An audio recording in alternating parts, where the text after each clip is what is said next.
Pois bem, vamos falar sobre por que quase nunca a gente deve colocar a mão na barriga de um paciente, de uma paciente com síndrome do intestino irritável. Para isso, a gente tem que entender a classificação mais atual da síndrome do intestino irritável, né? Em 2019, a IASP, Associação Internacional para o Estudo da Dor, propõe uma classificação nova para dor crônica de forma geral, incluindo a dor visceral crônica nesse contexto. Então, a dor visceral crônica hoje é dividida em primária e secundária. Vamos começar com a secundária, fica mais fácil de entender de um ponto de vista didático. A dor visceral crônica secundária, ela é secundária justamente a uma outra doença de base. Por exemplo, doença inflamatória intestinal. Você tem a retocolite ulcerativa, a doença de Crohn. Essas seriam as doenças, no caso, a condição primária. E, de forma associada, você pode ter a dor visceral crônica secundária. No caso da dor visceral crônica primária, que é onde está inserida a síndrome do intestino irritável, o principal problema é a dor. Não existe uma alteração clínica, patológica, tecidual, metabólica, que justifique necessariamente aquela dor, aquele quadro de dor, como na síndrome do intestino irritável, por exemplo. E aí o principal problema é a dor, né? São as dores e precisam de tratamento, isso é o problema primário, tá? A gente tem 6 diagnósticos de dor visceral crônica primária, sendo um deles a síndrome do intestino irritável. Okay? Então, a apresentação dessa dor, em geral, é na região abdominal, né, na região lateral do tronco, muitas vezes também acometendo a região lombar, região lombosacra, tá? Então, o paciente passeia, infelizmente, quase que diariamente, né, por essas regiões de percepção de dor, tá? Diante da classificação, aí a gente começa a entender já um segundo ponto importante desse vídeo. A gente vai para o mecanismo de dor. Então vejam só, quando a condição é primária, você tem uma dor visceral crônica primária, eu sei que o mecanismo predominante de dor, porque isso faz parte justamente da classificação dela, é o mecanismo nociplástico de dor. Tá? Para quem não está familiarizado, a gente tem 3 mecanismos classificados de dor: mecanismo nociceptivo, neuropático e nociplástico, né? Então, o mecanismo nociplástico, ele pede, né, alguns tipos de intervenção, algumas avaliações específicas, justamente porque ele tem características muito peculiares, né? A plastia que aconteceu ali precisa de uma investigação bem criteriosa, tá? Então, o que a gente vai focar na avaliação dessa paciente com síndrome do intestino irritável? Principalmente vias que são, né, vias de percepção de dor, né, de forma geral, que são, que tem o trajeto, o sentido da periferia para o centro, e as vias que são do centro para a periferia, que tentariam inibir ou facilitar essas informações que estão vindo lá de baixo, tá? É mais ou menos assim. Existe uma correlação direta entre hipersensibilidade visceral e síndrome do intestino irritável. Então, as pessoas com síndrome do intestino irritável, a gente espera que as informações que acontecem ali durante a digestão, por exemplo, sejam suficientes para que provoquem desconfortos de forma não fisiológica. Então, para mim, por exemplo, a passagem do alimento no tubo digestório é imperceptível ou não gera necessariamente desconforto. Para uma pessoa com síndrome do intestino irritável, muitas vezes apenas isso é suficiente para provocar desconforto. É como se houvesse, pessoal, um amplificador. Então, vamos comparar com um som. Eu estou falando aqui a uma determinada altura. Se você tem um amplificador na sua casa para assistir a esse vídeo, muito provavelmente você vai poder me escutar num volume muito maior, né? Então, é como se as pessoas com síndrome do intestino irritável tivessem um amplificador para as percepções dos estímulos fisiológicos da digestão. Isso é a hipersensibilidade visceral, tá?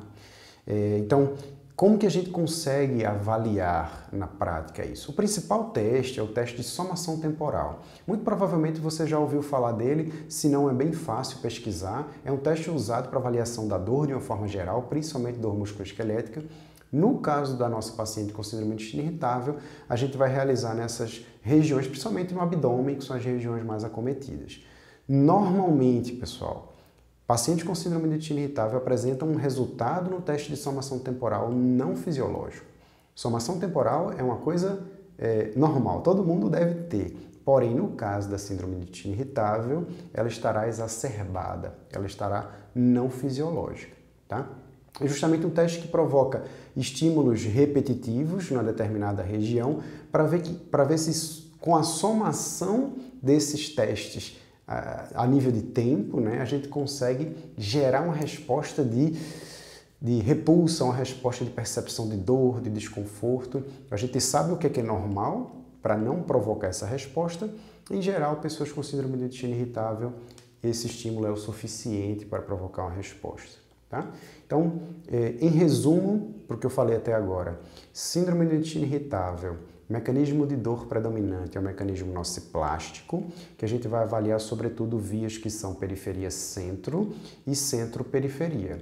Aqui, a gente está focando num teste que vai nos dar uma ideia melhor dessa via que é da periferia para o centro. Por quê? Porque na síndrome do intestino irritável, a gente quase tem a certeza de encontrar hipersensibilidade visceral. Então, no caso da somação temporal, a gente confirma essa hipótese. Diante disso, pessoal, essa pessoa, ela em geral já traz para você uma recusa do toque na região abdominal. Isso é muito comum, tá? O paciente com síndrome do intestino irritável, em geral, ela já tem um certo receio de ser tocada na região abdominal. É uma região que praticamente todos os dias está acometida por muita percepção de dor e desconforto, tem todo um histórico. A gente está falando de dor crônica, então são anos e anos, muitas vezes, de sofrimento, tá? E aí, por que é contraindicada a manipulação visceral, né? Finalmente, vamos entender isso. É contraindicada porque você vai realizar estímulos que muitas vezes são prolongados. O toque da sua mão estará em contato com o abdômen dessa paciente de uma maneira prolongada e de forma repetitiva. Independentemente da metodologia que você pense em usar em se tratando de manipulação visceral, essas características muito provavelmente estarão presentes, né? Um toque mantido por um certo tempo e talvez com alguns movimentos repetitivos. Isso, para uma pessoa com dor crônica, seja ela qual for, visceral ou não, é contraindicado, justamente porque pode aumentar as chances de suscitar essa resposta que o teste provoca, de repulsa, de acúmulo de estímulos que suscitarão uma percepção de dor e desconforto. Então, enquanto você pode achar que está fazendo uma coisa boa, talvez isso provoque uma percepção de desconforto momentânea que se traduzirá como uma piora após o seu atendimento, tá certo? Isso, em geral, acontece para pacientes com síndrome de intestino irritável. Vejam, eu encontro muitas pacientes com síndrome de intestino irritável no meu dia a dia e ao realizar o teste de somação temporal, normalmente a gente encontra ele alterado, tá? Lembrando que a gente só está falando com isso da via que é da periferia para o centro. A gente teria que avaliar, por exemplo, ainda as vias que são do centro para a periferia para saber como está a capacidade dessa paciente de gerar inibições dessa percepção de dor ou até mesmo facilitações. E aí são outros testes usados, como, por exemplo, a modulação condicionada da dor e assim por diante, tá certo? Então, eu espero que tenha ficado claro para você. Se você não necessariamente entender muito bem como é o teste, mas leva essa premissa de que uma pessoa com síndrome de intestino irritável tem muito mais chances de não querer ser tocada na região abdominal de forma prolongada, repetitiva, né? Do que necessariamente de aceitar bem esse tipo de estímulo. Ah, Paulo, então a terapia manual é contraindicada? Não, a gente está falando de manipulação visceral. Por exemplo, uma manipulação lombar, uma manobra de alta velocidade com baixa amplitude, seria legal para esse caso da somação temporal alterada, porque você dá um estímulo rápido e intenso, gera uma resposta neurofisiológica interessante para equilibrar essas vias periferia-centro e centro-periferia, né? Então, assim, não é necessariamente a terapia manual de forma geral, mas a manipulação visceral, que é uma parte pequena aí da terapia manual como um todo, em geral estará contraindicada para pessoas com síndrome do intestino irritável. Beleza? Eu espero que você tenha gostado do vídeo, se leve essas informações aí para a sua prática, tá bem?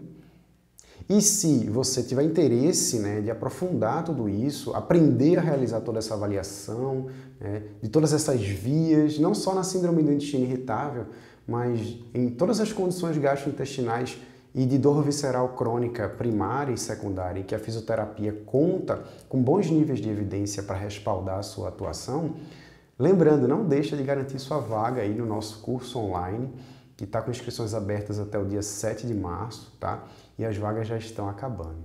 Beleza? Eu espero que você tenha gostado. Conta para mim aqui nos comentários. Vamos conversar um pouquinho, tá? Se você tiver dúvida, eu estou à disposição. Valeu, um abraço e até o próximo vídeo.